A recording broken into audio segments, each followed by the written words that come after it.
কেউ সব সময় এক রাস্তায় ঘুরে বারবার আসে না, সবাই তার গন্তব্যে পৌঁছে ইচ্ছা করে আসে না। কেন তুই আসিস, একই কাজ তুই বারবার বারবার বারবার বারবার করিস। প্রতিদিন ঘুম থেকে উঠিস, মোবাইল টিপিস, অফিসে যাস, দেখা যাচ্ছে তুই খুব অনেক কাজ করিস। আবার বাসায় আসিস, আবার মোবাইল টিপিস, ঘুমায় যাস।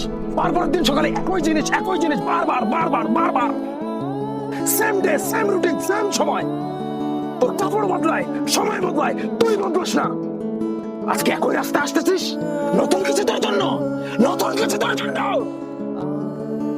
মোবাইল টিপার সময় হয় তোর, বাসায় একটা ফোন করার সময় হয় না। মোবাইল টিপার সময় হয় তোর, মায়ের সাথে একটা কথা বলার সময় হয় না। পার্টি করার সময় হয় তোর, ইবাদত করার সময় হয় না। আমি প্রতি শুক্রবার নামাজ পড়ি। পাগলা, শুধু নামাজ পড়া ইবাদত? শুধু নামাজ পড়া ইবাদত? মায়ের সাথে কথা বলা ইবাদত?